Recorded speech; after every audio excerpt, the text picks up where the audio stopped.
যেহেতু এখন থেকে প্রস্তুতি নিলে আপনার জন্য রোজা রাখা সহজ হয়ে যাবে, তারাবি পড়া সহজ হয়ে যাবে, আমল করা সহজ হয়ে যাবে, তাহাজ্জুদ পড়া সহজ হয়ে যাবে ইনশাআল্লাহ। এটা আপনার সর্বোত্তম কথা হলো এটাই। আপনি গত বছর কি কারণে রোজা রাখতে পারে নাই, কি কারণে তাহাজ্জুদ পড়তে পারে নাই, কি কারণে তারাবি নামাজ পড়তে পারে নাই, কি কারণে আপনি রোজা রাখতে পারেন নাই, সবগুলো আপনি একটা রুটিন করে বাহির করবেন, লেখে বাহির করবেন। কোন কারণে পারেন নাই এটা এই বছরে এই বছর এটা করবো না, যেই কারণে রোজা রাখতে পারি না এটা এই বছর করবো না, যেই কারণে তাহাজ্জুদ পড়তে পারি না এটা এই বছরে করবো না, যেই কারণে তারাবি পড়তে পারি না এই বছর করবো না। এটা যখন আপনার মধ্যে ইয়াকিন হয়ে যাবে, এটা যখন আপনার মধ্যে প্রস্তুতি গ্রহণ করার মাত্রা হয়ে যাবে, তখন আপনার জন্য রমজানটা সুখময়, আল্লাহর জান্নাত লাভের জন্য হয়ে যাবে। সুবহানাল্লাহ। বিসমিল্লাহির রহমানির রহিম।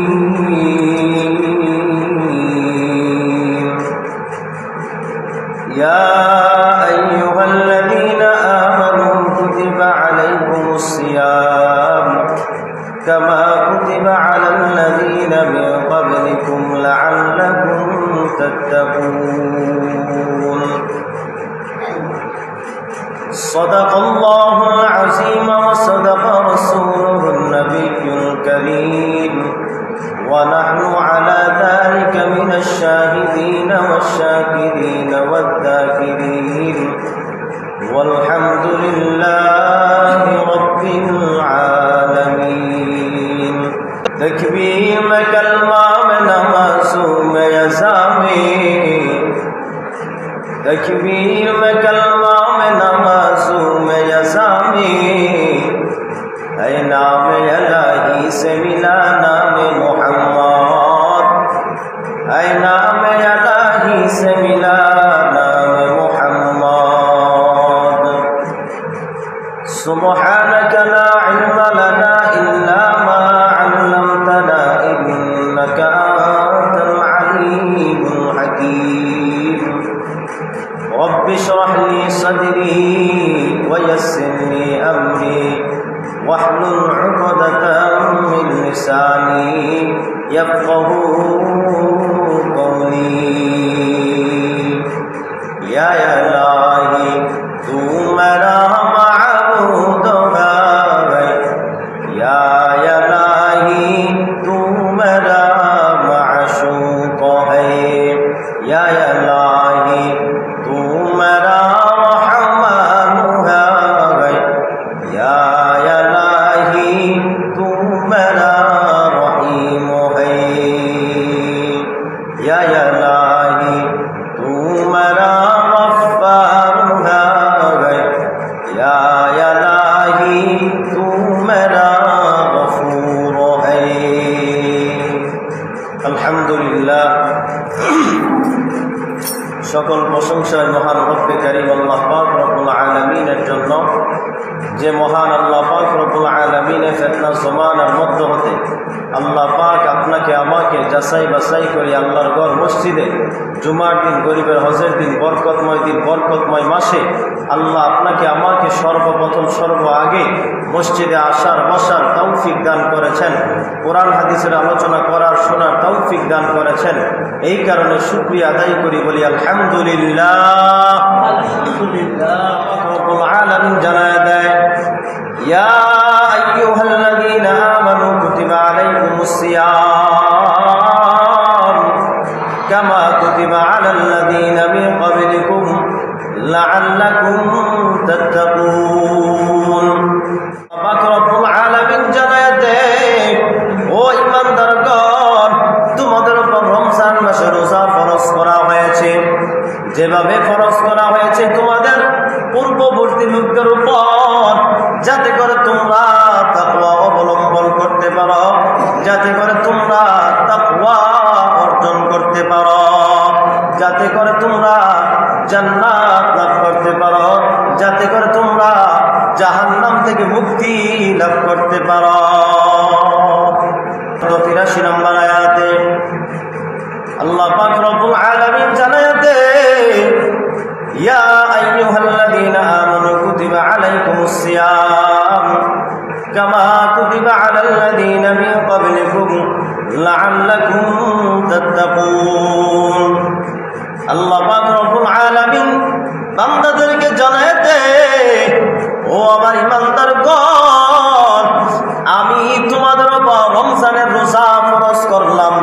যেভাবে তোমাদের পূর্ববর্তী লোকদের উপর রমজানের রোজা ফরজ করা হয়েছিল, যাতে করে তোমরা তাকওয়া অর্জন করতে পারো। রমজান মাসে রোজা রাখে মানুষ কি অর্জন করে? তাকওয়া অর্জন করে, জান্নাত অর্জন করে, জাহান্নাম থেকে মুক্তি অর্জন করে। বলেন সুবহানাল্লাহ। ভাইয়েরা আমার, তো বলতেছিলাম প্রত্যেকটা জিনিসের প্রস্তুতি আছে। কি আছে বলেন? প্রস্তুতি। আপনি প্রবাসে যাবেন, বিদেশে যাবেন, বিদেশে যাওয়ার একটা কি আছে? প্রস্তুতি আছে। পাসপোর্ট করতে হয়, ভিসা লাগাইতে হয়, টাকা পয়সা ইনকাম করতে হয়, নিজের পোশাক আছে, সব কিছু কমপ্লিট করার পর আপনি বিমান ওঠেন, ঠিক কিনা? এর আগে বিমান উঠে যান, পাসপোর্ট ভিসা লাগানো ছাড়া বিমান উঠে যেতে পারবেন? কখনো সম্ভব না। প্রত্যেকটা জিনিসের প্রস্তুতি আছে। আপনি খাবার খাইবেন, খাবার খাওয়ার মধ্যে কি আছে বলেন? প্রস্তুতি আছে। আগে বসবেন, বসে হাত ধুইবেন, প্লেট ধুইবেন, খাবার শুরু করবেন, এইটা প্রস্তুতি। প্রত্যেকটা জিনিসের প্রস্তুতি আছে। এখন তেমনি ভাবে রমজানের প্রস্তুতির জন্য শিক্ষা দিয়েছেন কে? আল্লাহ রাসূল সাল্লাল্লাহু আলাইহি ওয়াসাল্লাম। সামনে আমাদের মাঝে এমন একটা বরকতময় মাস আসতেছে, এমন একটা ফজিলতময় মাস আসতেছে। ওই মাস বরকতময় ফজিলত মাসের জন্য সবাই আমরা প্রস্তুতি গ্রহণ করা চাই। কি করা চাই? প্রস্তুতি গ্রহণ করা চাই। তো আপনি কোনো কাজে যদি প্রস্তুতি গ্রহণ না করেন, তাহলে ওই কাজটা আপনি পরিপূর্ণভাবে সফল হতে পারবেন না। যদি প্রস্তুতি গ্রহণ করে কাজটা আঞ্জাম দেন, কাজটা শুরু করেন, তাহলে আপনি ওই কাজটা পরিপূর্ণ শেষ করে এবং গন্তব্যস্থানে পৌঁছতে পারবেন ইনশাআল্লাহ। এরূপভাবে ভাইয়েরা আমার, রমজান মাস যেহেতু আসতেছে, আমাদের মাঝে বরকত নিয়ে আসতেছে, মাগফিরাত নিয়ে আসতেছে, নাজাত নিয়ে আসতেছে, আল্লাহর রহমত নিয়ে আসতেছে, আল্লাহর কুদরত নিয়ে আসতেছে, দোয়া কবুলের সময় নিয়ে আসতেছে, বেশি বেশি সওয়াব অর্জন করার সময় নিয়ে আসতেছে, অল্প আমল করব, বেশি সওয়াব করব, ওই সময় আসতেছে। ওইটার জন্য প্রস্তুতি গ্রহণ দরকার আছে না নাই? দরকার আছে। তাহলে ভাইয়েরা আমার, রমজানের প্রস্তুতি গ্রহণ করার জন্য, রমজান মাসটা কীভাবে সুন্দরভাবে কাটানোর জন্য, রমজান মাসটা কীভাবে আমল, ইবাদত, গোলামির মধ্যে যেভাবে জান্নাত লাভ করতে পারবো, জাহান্নাম থেকে মুক্তি পাবো, তেরূপভাবে তার করার জন্য আমরা প্রস্তুতি গ্রহণ করা দরকার আছে, ঠিক কিনা ভাইয়েরা আমার? রমজান মাস যেহেতু আসতেছে, আমরা প্রস্তুতি গ্রহণ করা চাই। প্রস্তুতি কিভাবে করব? সাহাবীরা যে প্রস্তুতিগুলো করেছেন, 10 থেকে 11টা প্রস্তুতির কথা বলবো ইনশাআল্লাহ। 1 নম্বর প্রস্তুতি হচ্ছে আপনি রমজানের আগে তাওবা ইস্তেগফার করবেন। কি করবেন বলেন? তাওবা ইস্তেগফার করবেন। 2 নম্বর প্রস্তুতি, আল্লাহ রাসূল সাল্লাল্লাহু আলাইহি সাল্লাম সাহাবীদেরকে শিক্ষা দিয়েছেন, সাহাবীরা প্রস্তুতি নিয়েছেন। 2 নম্বর হচ্ছে কোরআন হাদিসের যে সমস্ত রমজানের ফজিলত, করণীয়, বর্জনীয় আছে, তাগুলো আমরা জানা। তাগুলো কি করা? তাগুলো আমরা জানতে হবে। রমজানের ফজিলত, করণীয়, বর্জনীয়, এগুলো আমরা কি করতে হবে? জানতে হবে। 4 নম্বর প্রস্তুতি নিচ্ছেন ক্ষমা এবং সওয়াব লাভের জন্য মানসিকভাবে প্রস্তুতি গ্রহণ করা। কিভাবে বলেন? মানসিকভাবে প্রস্তুতি গ্রহণ করা সওয়াব লাভের জন্য। কিসের জন্য বলেন? সওয়াব লাভের জন্য প্রস্তুতি গ্রহণ করা। এটা আগ থেকে প্রস্তুতি গ্রহণ করবেন। যখন দেখবেন আগ থেকে প্রস্তুতি গ্রহণ করবেন, রমজানটা শুরু থেকে সুন্দর যাবে ইনশাআল্লাহ। শুধু 27 সময় একটু ইবাদত করব, হ্যাঁ রমজান শেষ, এমন তো হবে পারে না ভাইয়ের আমার। তারপর প্রস্তুতি গ্রহণ করতে পারেন। 4 নম্বর হলো, এই রমজানের আগে কোনো রমজানের যদি কোনো রোজা কাজা হয়ে যায়, রমজানের আগে আপনার 2024 সালের রমজানের কোনো রোজা যদি আপনার কাজা হয়ে যায়, অসুস্থতার কারণে, যে কোনো কারণে যদি আপনার রোজা কাজা হয়ে যায়, এই শাবান মাস শেষ হওয়া আগেই আপনি কাজাগুলো আদায় করে নেবেন। কাজাগুলো কি করে নেবেন? আদায় করে নেবেন। বিশেষ করে আমাদের মা বোনদের, আপনার রমজান মাসে কিছু রোজা কি যায়, ভাঙতে যায়। কিছু রোজা আমাদের মা বোনদের ভাঙতে হয়, এটা প্রাকৃতিক নিয়ম, আল্লাহ তাআলার নিয়ম অনুযায়ী তারা 7টা অথবা 4টা 5টা 8টা 10টা যে যেমনভাবে রোজা ভাঙতে হয় মা বোনরা। এবং মা বোনদের করণীয় হচ্ছে, যেহেতু প্রতি মাসে রমজান মাস আসছে, এক মাস রোজার মধ্যে আমাদের 6টা 7টা অথবা 4টা 5টা 8টা 10টা যতটুকু মা বোনদের রোজা কাজা হয়ে গেছে, ওই রোজাগুলো আমরা মনে করে এই শাবান মাস শেষ হওয়ার আগেই ওই কাজা রোজাগুলো আদায় করা চাই মা বোনদের জন্য, বিশেষ করে মা বোনদের জন্য। আর আমাদের পুরুষদের জন্য হচ্ছে, যারা অসুস্থ ছিলাম, মারাত্মক অসুস্থ থাকার কারণে রোজা রাখতে পারি নাই, 1টা 2টা 5টা রোজা আমাদের ভাঙ্গা হয়েছে, রাখতে পারি নাই, কাজা হয়ে গেছে। এই রোজাগুলো আমরা এই শাবান মাস শেষ হওয়ার আগেই রোজাগুলো আমরা আদায় করে নেব ইনশাআল্লাহ। যদি কারো কাজা না থাকে আলহামদুলিল্লাহ। তাহলে এইটা আমরা প্রস্তুতি গ্রহণ করা, মা বোনরা প্রস্তুতি গ্রহণ করা, আর আমাদের বাবারা জেঠারা প্রস্তুতি গ্রহণ করা, যদি কোনো রোজা যদি কাজা হয়ে থাকে আদায় করে নেওয়া। ভাইয়ের আমার, এটা প্রস্তুতি গ্রহণ করতেন আমাদের রাসূলুল্লাহ সাল্লাল্লাহু আলাইহি সাল্লামের জমানা থেকে সাহাবীরা, আম্মা জানেরা যখন ভাঙতি রোজা হয়ে যাইত তখন আম্মা জানেরা রোজা রাখতেন, শাবান মাসের আগে রোজা রাখতেন। তাহলে আমরা আম্মা জানেরা, বিশেষ করে আম্মা জানেরা, রোজা যদি ভাঙতি হয়ে থাকে তাহলে আম্মা জানেরা যেন রোজা রেখে নেই। কারণ আমরা ফরজ রোজা আরেকটা আসতেছে, এখন এটা যদি না রাখি তো আমরা গুনাহগার হয়ে যাব। 1 বছর হয়ে গেছে, গুনাহগার হয়ে যাব, জাহান্নাম অবতারিত হয়ে যেতে পারে। একটা রোজা যদি আপনি ভেঙে যান, যদি আপনি সুযোগ থাকা সত্ত্বেও যদি না রাখেন, 1টা বছর হয়ে গেছে আপনি ভাঙতি রোজা রাখতে পারেন না আম্মা জান, যদি এই একটা রোজা না রাখতে পারেন আপনি মনের ভুলেও আপনি এই কারণে জাহান্নামে অবতারিত হতে পারেন, জাহান্নামে যাইতে হবে আম্মা জানেরা। তাহলে যেহেতু 5টা 6টা 7টা রোজা ভাঙতি হয়ে যায় আম্মা জানদের, তাহলে ওই 5টা 7টা রোজা জরুরি আপনার এই শাবান মাসের আগেই রাখা চাই ইনশাআল্লাহ। ভাইয়েরা আমার, যাদের স্ত্রী আছে, যারা আছেন, সবাইকে মনে করে দিয়া, সতর্ক করে দেওয়া, যেহেতু আরো বেশি দিন নেই, 10-11 দিন আছে, সতর্ক করে দেওয়া, যদি রমজানের রোজার যদি কোনো কাজা হয়ে থাকে এগুলো আমরা আদায় করে নেওয়া ইনশাআল্লাহ। ভাইয়েরা আমার, এটা প্রস্তুতি গ্রহণ করা, প্রস্তুতি নেওয়া, যদি কোনো কাজা হয়ে থাকে আদায় করে নেওয়া, এটা প্রস্তুতি গ্রহণ করা। তারপর হচ্ছে সাহাবীরা প্রস্তুতি গ্রহণ করতেন যে সাধারণ ক্ষমা লাভের জন্য আল্লাহর কাছে চাওয়া, সাধারণ ক্ষমার জন্য কি চাওয়া? আল্লাহর কাছে। দেখেন, দুনিয়ার যত মানুষ আছে সব মানুষকে, এক শ্রেণী মানুষকে আল্লাহ সাধারণ ক্ষমা ঘোষণা করে দিবে, সুবহানাল্লাহ বলতেন না? মানে সাধারণ ক্ষমা ঘোষণা, তাদের কোনো হিসাব নাই, নিকাশ নাই, কিছু নাই। এমন কিছু এক শ্রেণী মানুষকে আল্লাহ একত্রিত করবেন, আলাদা করবেন, তাদের অন্তর্ভুক্তি আল্লাহ আমাদের সবাইকে শামিল করুক, বলেন আমিন। এমন এক শ্রেণীকে আল্লাহ তাআলা সাধারণ মাফ ঘোষণা করে দিবে। ওই সাধারণ মাফ ঘোষণা যদি পাইতে চান, সাধারণ ক্ষমা ঘোষণা যদি আপনি পাইতে চান, তাহলে আপনার মধ্যে 2টা শর্ত থাকা লাগবে। কয়টা শর্ত থাকা লাগবে? 2টা শর্ত থাকা লাগবে। 1 নম্বর হলো শিরিক মুক্ত আমল থাকা লাগবে। বলেন কি মুক্ত? শিরিক মুক্ত আমল থাকা লাগবে। 2 নম্বর হচ্ছে হিংসা মুক্ত জিন্দিগি থাকা লাগবে। বলেন, হিংসা মুক্ত জিন্দিগি থাকা লাগবে। 1 নম্বর হচ্ছে শিরিক মুক্ত ইবাদত থাকা লাগবে। 2 নম্বর হচ্ছে হিংসা মুক্ত জিন্দিগি থাকা লাগবে। এই 2টা শর্ত গুণ যদি আপনার মধ্যে পাওয়া যায়, আশা করা যায়, রাসূলুল্লাহ বলেছেন, আশা করা যায় আপনি সাধারণ ক্ষমা ঘোষণার অন্তর্ভুক্ত হতে পারেন ইনশাআল্লাহ। আল্লাহ আমাদের সবাইকে সাধারণ ক্ষমা ঘোষণার অন্তর্ভুক্ত হওয়ার তৌফিক দান করেন, বলেন আমিন। এটার জন্য আমরা আগ থেকে প্রস্তুতি গ্রহণ করা, যেমনভাবে আল্লাহর কাছে সাধারণ ক্ষমা কিভাবে পাই, সাধারণ ক্ষমা ঘোষণা কেমনভাবে পাই, এটার জন্য আমরা আগ থেকে প্রস্তুতি গ্রহণ করা। ভাইয়ের আমার, তারপর সাহাবীরা প্রস্তুতি গ্রহণ করতেন রমজান মাসের ফাজাইলগুলা জানা। দেখবেন, যে কোনো জিনিস, একটা জিনিসের যখন আপনি ফজিলত শুনবেন, ওই কাজটা করতে ভালো লাগে। আপনি ধান লাগাইছেন, ধানের চারা লাগাইছেন, এখন এটার ফজিলত কি? যে বড় হলে আপনাকে দান দিবে। একটা ধানের থেকে ধান চারা লাগাইলেন, আপনি এটা বড় হইলে আপনাকে শত শত দান দিবে, ঠিক না? এটা ফজিলত। এটার কারণে আপনি একটা ধান লাগাইছেন, আপনি বড় হইলে শত শত দান দিবে একটা চারা থেকে।